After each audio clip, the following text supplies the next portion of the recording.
जय श्री राधे कृष्णा मित्रों, दिल से स्वागत है। श्री कृष्ण कहते हैं, जो मेहनत आप कर रहे हैं उसे पूरी लगन और ईमानदारी से करते हुए अपने आप पर विश्वास रखें। इसलिए हार के बारे में सोचने के बजाय सिर्फ और सिर्फ जीतने के बारे में सोचना चाहिए।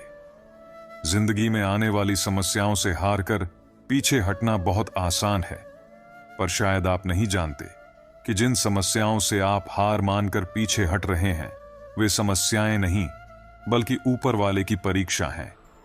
अगर आप इस परीक्षा में पास हो जाते हैं तो आपका जीवन सुख, शांति और समृद्धि से भर जाएगा। कोई मनुष्य चाहे लाख चीजें जान ले, चाहे वह पूरे जगत को जान ले, लेकिन यदि वह स्वयं को नहीं जानता तो वह अज्ञानी है। कान्हा कहते हैं, अगर कोई आपको ठुकरा दे तो बुरा मत मानना, क्योंकि वे वास्तव में आपकी कीमत नहीं जानते। बुरा वक्त गुजर जाता है, बस उस ऊपर वाले को हमारा सब्र आजमाना होता है। चेहरे पर हमेशा मुस्कान का यह मतलब नहीं कि जीवन में संघर्ष नहीं है, बल्कि यह कि ऊपर वाले पर भरोसा ज्यादा है। जिंदगी में अगर कुछ बड़ा करना है तो दो चीजें हमेशा याद रखना, जो खोया है उसका गम मत करो, और जो पाया है वह भी किसी से कम नहीं है। श्री कृष्ण कहते हैं कि तबीयत से व्यक्ति जितना कमजोर नहीं होता, उससे ज्यादा वह नकारात्मक विचारों से थकता है। जिंदगी में हम कितने सही और कितने गलत हैं, ये केवल दो ही शख्स जानते हैं, परमात्मा और अंतरात्मा। नकारात्मक विचारों को अपने मन में प्रवेश करने की अनुमति न दें, क्योंकि यही वह एक चीज होती है जो हमारा आत्मविश्वास कम कर देती है। श्री कृष्ण कहते हैं, जिसे तुम आम समझकर छोड़ देते हो, कोई उसे खास समझकर अपना बना लेता है। इसलिए ध्यान रखो कि तुम क्या छोड़ रहे हो, क्योंकि जो आज तुम्हारे लिए सामान्य है वह किसी और के लिए अनमोल हो जाता है। हम तुझसे दूर जाने का कोई इरादा नहीं रखते थे, पर हम रुकते भी आखिर कैसे, जब तू ही हमारा ना था। जरा सोचो, जब औलाद रंग बदलती है तो माँ बाप पर क्या बीतती होगी। अच्छे लोगों को ढूंढना मुश्किल होता है, छोड़ना और भी मुश्किल, और भूल जाना नामुमकिन। कोई कुछ भी बोले, स्वयं को शांत रखो, क्योंकि धूप कितनी भी तेज हो समुद्र को नहीं सुखा सकती। जिंदगी को सही से जीने के लिए ज्यादा कुछ नहीं, बस कुछ ऐसे दोस्त हो जो जेब का वजन देखकर ना बदले। जरा सी रंजिश पर ना छोड़ किसी अपने का दामन, जिंदगी बीत जाती है अपनों को अपना बनाने में। बहुत अंदर तक जला देती है वह शिकायतें जो बयां नहीं होती। किसी की यादों से अगर जिंदगी गुजर जाती तो कभी कोई किसी से मिलने की फरियाद ना करता।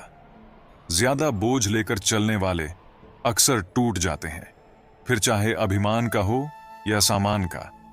आप किसी के लिए कितना भी कर लीजिए, पर वह याद वही रखेगा जो आप नहीं कर पाए। जिंदगी में अहमियत उसी को दो जो तुम्हारी कीमत समझता हो। अब इतनी ज्यादा समझ आ गई है कि ना तो किसी के साथ बहस करने का मन करता है और ना ही समझाने का। जिंदगी जाने किस राह चल रहा है, यह दिल जिसे पाया ही नहीं उसे खोने से डरता है। इश्क के नासमझी में हम सब कुछ गवा बैठे, उन्हें खिलौने की जरूरत थी और हम दिल थमा बैठे। सभी के नाम पर नहीं रुकती धड़कनें, दिलों के भी कुछ उसूल हुआ करते हैं।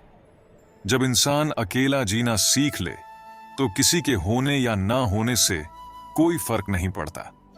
अजीब दस्तूर है जमाने का, अच्छी यादें पेन ड्राइव में और बुरी यादें दिल में रखते हैं। विचारों को बदलने से भी नया दिल निकलता है, सिर्फ सूरज के निकलने से ही सवेरा नहीं होता।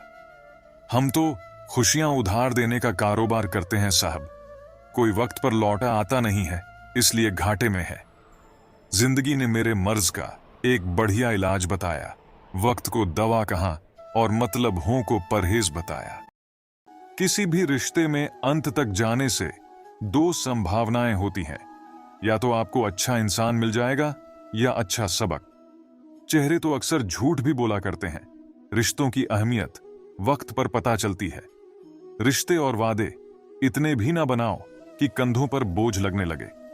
वह याद कर ही लेते हैं जब बात खुद के मतलब की आ जाती है। रिश्तेदार भी क्या खूब रिश्ते निभाते हैं। जाने वालों को एक कमी की तलाश है और निभाने वाले को एक वजह की। परखने वाले के साथ नहीं, समझने वाले के साथ रहो। जिंदगी में कीमत दोनों की चुकानी पड़ती है, बोलने की भी और चुप रहने की भी।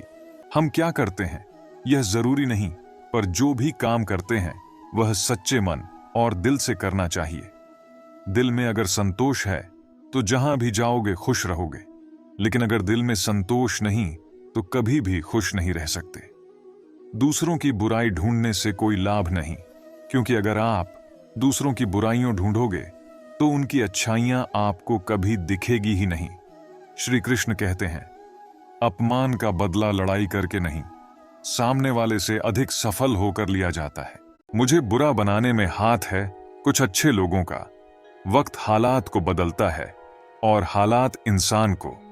अच्छा इंसान जब बुरा बनने पर मजबूर हो जाता है तो वह बहुत बुरा बन जाता है। मुश्किल वक्त में अच्छे लोग नसीब वालों को ही मिलते हैं।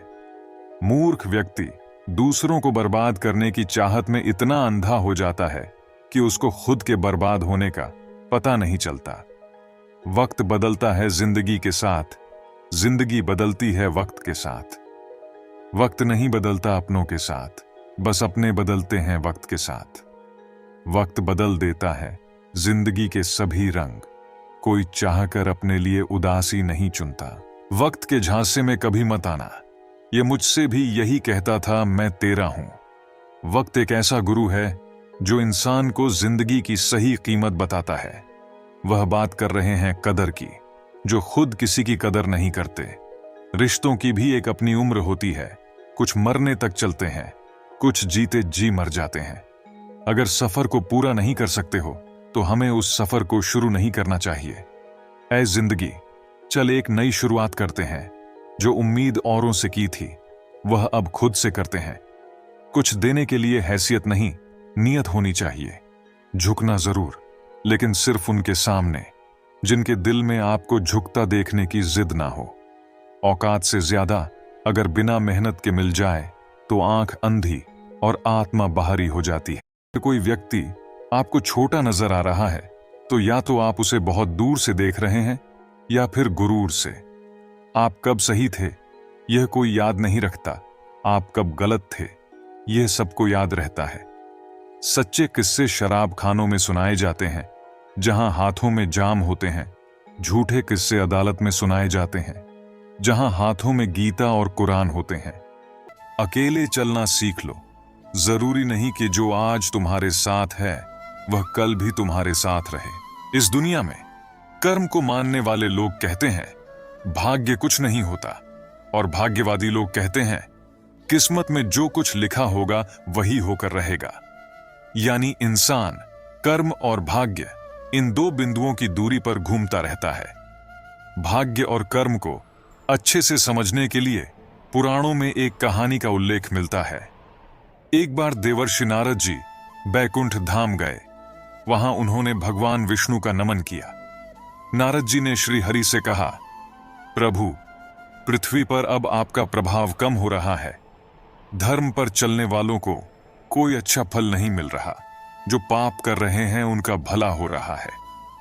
तब श्री हरि ने कहा, ऐसा नहीं है देवर्षि, जो भी हो रहा है सब नियति के जरिए हो रहा है। नारद बोले, मैं तो देखकर आ रहा हूं, पापियों को अच्छा फल मिल रहा है और धर्म के रास्ते पर चलने वालों को बुरा फल मिल रहा है। भगवान ने कहा, कोई ऐसी घटना बताओ। नारद ने कहा, अभी मैं एक जंगल से आ रहा हूं। वहां एक गाय दलदल में फंसी हुई थी, कोई उसे बचाने वाला नहीं था। तभी एक चोर उधर से गुजरा, गाय को फंसा हुआ देखकर भी नहीं रुका। वह उस पर पैर रखकर दलदल लांघ कर निकल गया। आगे जाकर चोर को सोने की मोहरों से भरी एक थैली मिली। थोड़ी देर बाद वहां से एक वृद्ध साधु गुजरा। उसने उस गाय को बचाने की पूरी कोशिश की, पूरे शरीर का जोर लगाकर उस गाय को बचा लिया। लेकिन मैंने देखा कि गाय को दलदल से निकालने के बाद वह साधु आगे गया तो एक गड्ढे में गिर गया। प्रभु बताइए, यह कौन सा न्याय है? नारद जी की बात सुन लेने के बाद प्रभु बोले, यह सही ही हुआ।